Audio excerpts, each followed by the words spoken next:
check it.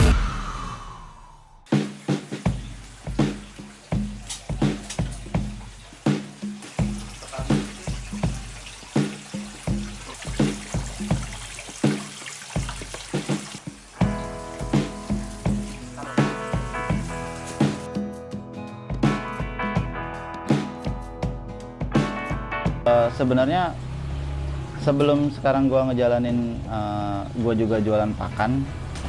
Sebelumnya gua juga itu cari sendiri pakannya karena kebutuhan gua untuk ikan gua sendiri kan pakan besar banget gitu pengeluarannya. Akhirnya gua cari sendiri, terus ada peluang untuk dijual.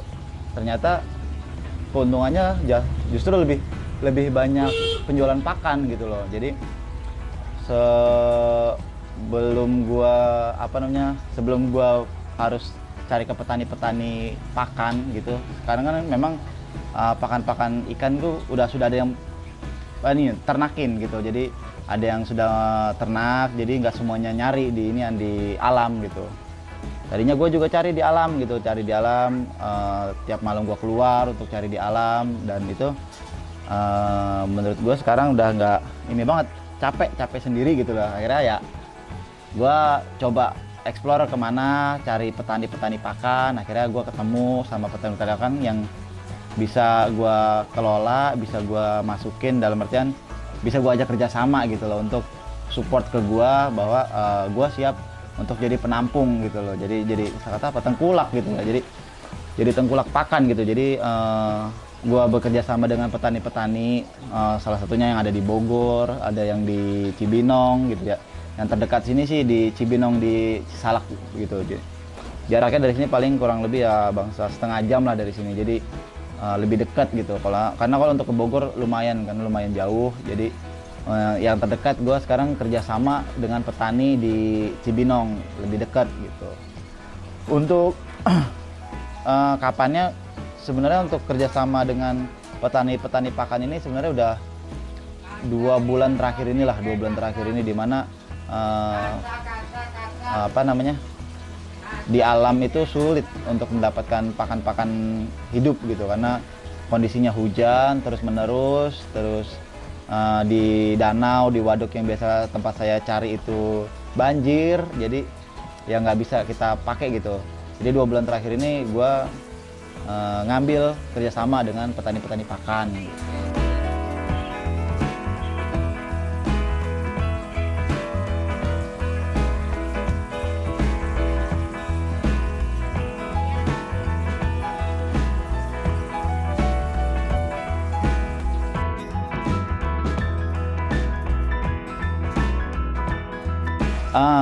Sebenarnya sejak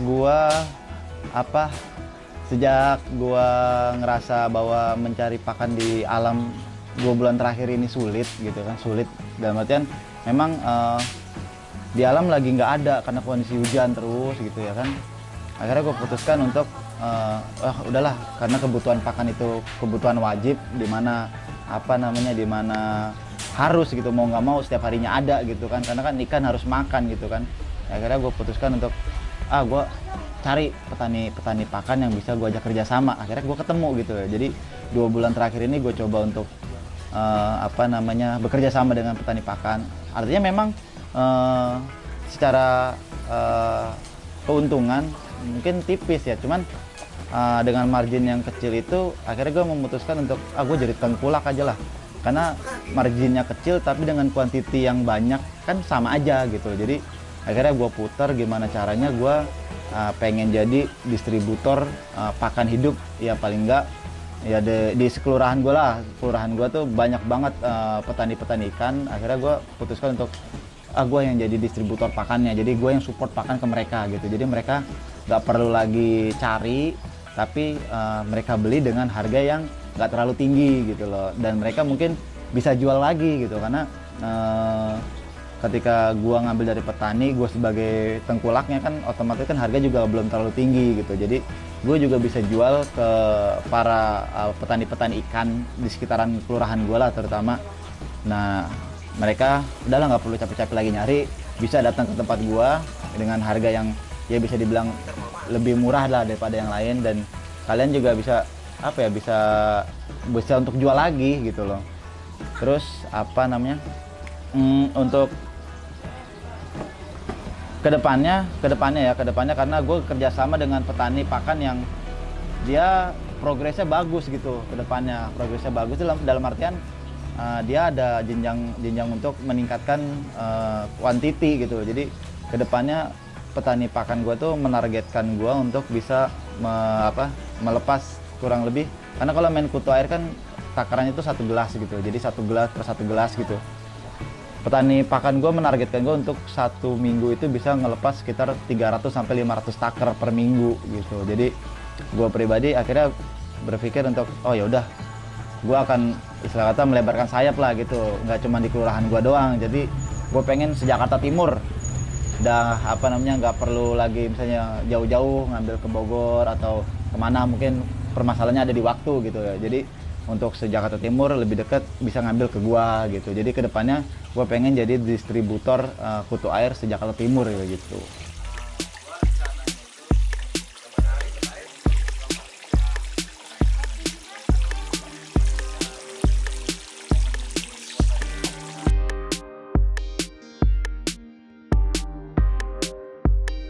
Sebenarnya setiap jenis pakan hidup itu ada fungsinya masing-masing gitu ya.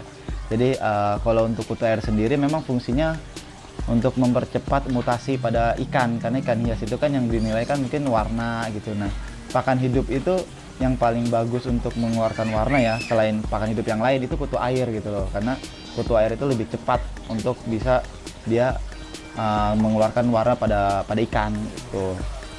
Tapi untuk yang lainnya sih kayak misalnya cacing atau apa segala macam, di sini juga ada, cuman dalam artinya dalam skala kecil sementara ini karena belum bisa ketemu dengan petani-petani yang bisa support ke gua cacing-cacing itu. Jadi sementara ini cacing gua ada, cuman dalam skala kecil gitu. Kalau yang dalam skala besar belum bisa ketampung karena keterbatasan tempat juga di sini.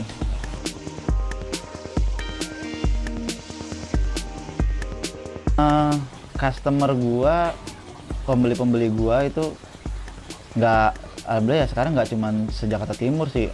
Gua bisa ngelayanin kemarin tuh hari ini tuh orang Kemayoran, terus orang Pademangan, terus yang paling jauh gue pernah ngelayanin orang Tangerang. Dia tuh orang Tangerang itu memang, atau nggak tahu alasannya kenapa, mungkin di sana sulit kali ya, mereka mau bayar ongkos gojeknya tuh. Ongkos gojeknya kan lebih mahal daripada harga barang gua gitu, cuman mungkin karena mereka butuh, mereka tetap beli dan kirim lewat GoSend gitu kan, lumayan juga gitu.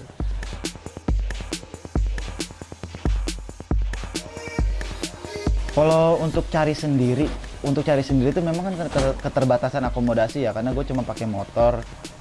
Gue paling banyak itu pas cari sendiri kurang lebih sekitar 30 sampai 40 gelas doang itu gue dapet.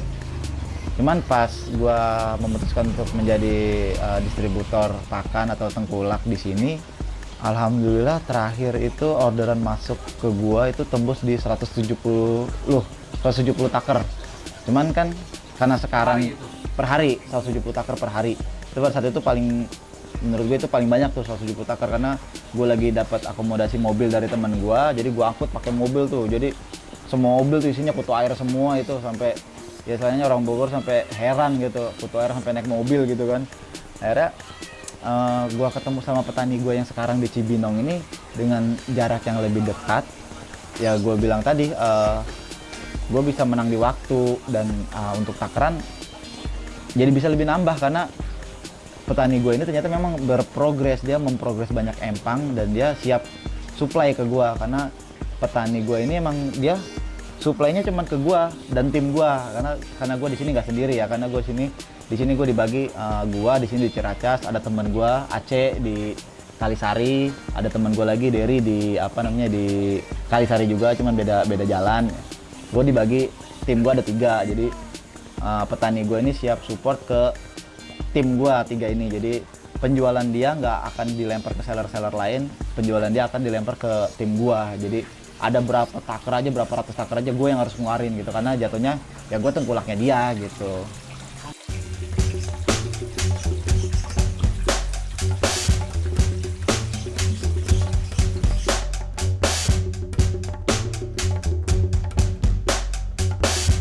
Kalau kutu air sendiri, dia namanya makhluk hidup ya, mungkin namanya kita udah membedakan alam dia dari alam bebas, terus kita harus packing di dalam plastik menggunakan oksigen apa segala macam untuk membuat dia sedikitnya bertahan gitu ya.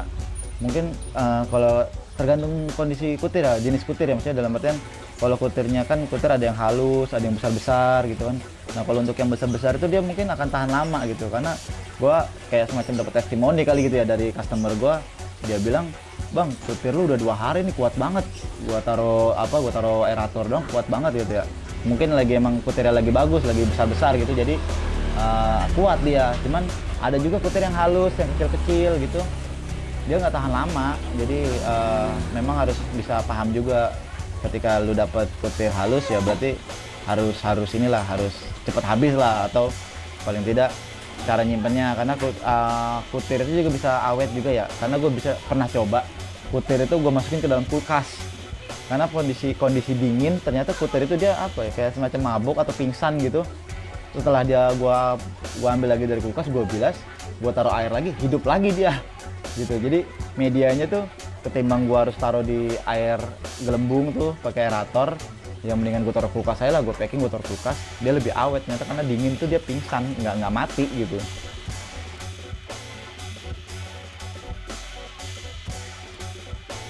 Iya, banyak sih.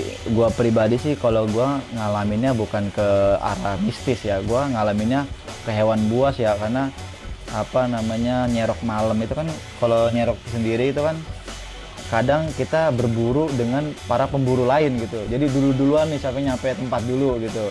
Yang nyampe tempat dulu dia dapat paling banyak gitu kan. Nah, gue memutuskan untuk datang lebih malam gitu, bukan pagi lagi, lebih malam lagi gue datang. Di situ posisinya gelap gulita, gue cuma pakai headlamp center doang di kepala gue. Katanya gue lagi nyerok, enak. Nggak taunya masuk ular, kayak ular gitu ya kan. Gue angkat, kaget lah gue, langsung gue banting itu. Jadi posisinya memang hal-hal unik semacam itu ya, itu tadi yang gue alamin. Gue lagi nyerok kutir malah dapatnya ular gitu kan. Man, banyak lah cerita dari pemburu-pemburu lain, cerita dari para pencari kutu air yang lain tuh, banyak lah cerita yang mengalami dibegal lah, atau hal-hal mistis lah karena nyarinya malam. Mungkin lu kalau nyari malam permisi lah, numpang gitu kan.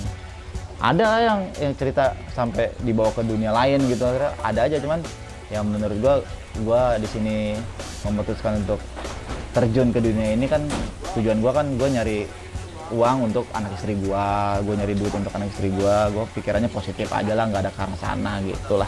Gua pernah nyerok, itu ada hal unik juga nih. Gua nyerok, jadi gua berame-rame, gua sama temen gua, sama tim gua nih, sama Aceh Alang Kalisari. Itu gua jalan sekitar jam 9 malam, itu gua ke arah Kebayoran. Gua ke arah Kebayoran karena diinfoin di Kebayoran itu ada katanya kutir, di sana lagi banyak. Gua jalan ke arah Kebayoran, nyampe sana tuh emang ada kayak semacam dam gitu, ada penempatan air dari perumahan warga gitu. Nyampe sana ternyata pintu airnya dibuka, kutu airnya nggak ada tuh. Akhirnya udah nyampe sono kan udah lumayan jauh ya kan, untuk pulang lagi tanpa hasil kan gimana ya. Akhirnya kontak lah teman-teman nyerok yang lain yang daerah-daerah situ, tanya, "Woi, gue udah nyampe Kebayoran nih, kagak ada kutirnya, gimana dong?" "Woi, lu coba dah ke Jurang Mangu gitu ya, ada tuh daerah Bintaro kalau salah, ke arah sana." Cuman dia ngomong, anak itu dia ngomong, dia bilang, "Tapi lu jangan nyerok dulu sebelum orang situ ada yang nyerok," gitu ya. Pikir gue mah ya tadi, gue pikir mah mistis atau apa gitu ya kan, pikir gue. Akhirnya gue berangkat tuh ke Bintaro. Karena Bintaro gue jalan sampai sana, ternyata bener tuh kutir banyak banget ya kan. Memang posisi itu jam 2, kalau saya jam 2 lah. Jam 2 itu posisinya masih terlalu pagi, belum ada yang nyerok memang. Ya gue sama temen-temen gue nyerok aja, udah nyerok santai. Dapatlah gue selesai tuh sebelum subuh gue selesai. Gue udah packing, udah siap jalan, gue taruh motor, packingan gue taruh motor. Nggak taunya ada yang negor tuh orang situ. Ditanyain lah gue orang mana gitu. Ternyata tempat itu bukan tempat umum. Ternyata tuh tempat itu dikelola sama warga situ, dikasih pupuk lah, dikasih apa untuk si kutir itu berkembang biak. Ya gue pikir, ya gue nggak tahu di situ ya kan, sempat mau berantem lah di situ, dalam arti ya gue nggak tahu bang gitu, maksudnya terus maunya gimana nih enaknya, apa gue lepas aja atau mau gimana, gue bilang gitu kan. Cuman kalau dia nyuruh dilepasnya, mendingan gue berantem sekalian lah. Gue udah jauh-jauh nyari nggak dapet, tiba-tiba gue dapet disuruh lepas gitu kan.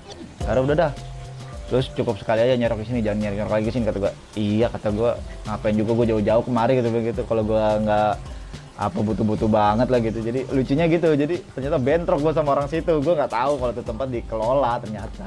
Cuman akhirnya ya gue dapet tuh, akhirnya gue pulang bawa hasil lah gitu. Cuman kemarin tuh dapat kabar di Jurang Mangu sempet ada yang meninggal kemarin tuh, 2 orang anak tuh. Kemarin diberitain, gue baca berita di Jurang Mangu lagi anak kecil lagi nyari kutu air, jatuh kepleset atau apa, meninggal di tempat itu, sempat itu. Jadi gue mau tempat gue mau berantem nih dulu kata gue.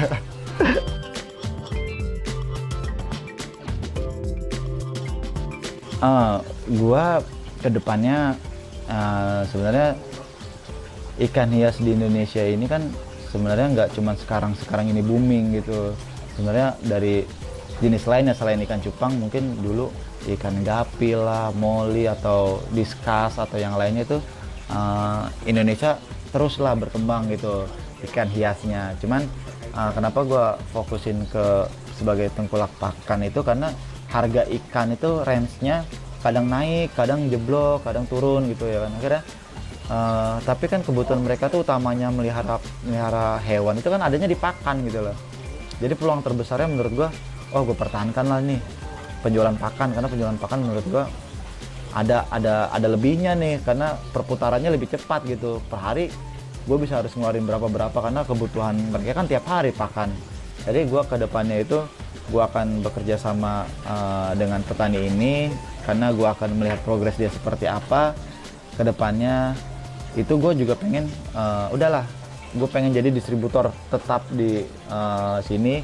Distributor dalam artian lu yang pada nyerok atau yang pada langsung ngambil ke tempat yang jauh gitu, udah nggak perlu jauh-jauh gitu. Dengan domisili gue di Jakarta Timur di Ciracas, lu bisa lebih dekat ke sini, karena gue di sini juga utamanya selain dengan kuantiti yang banyak mencukupi untuk seller-seller atau reseller gue, nantinya gue akan mempertahankan kualitas gitu. Karena kualitas kutu air juga kan harus dijaga gitu kan. Kalau sampai kutu airnya halus atau kecil-kecil gitu kan kasihan, karena itu akan cepat mati gitu. Jadi selain gue mempertahankan kuantiti yang bisa mencukupi, gue juga harus mempertahankan kualitas yang mereka bisa misalnya nyaman lah dengan kualitas gue, karena bebas dari, kan kutu air juga ada yang berbahaya bang.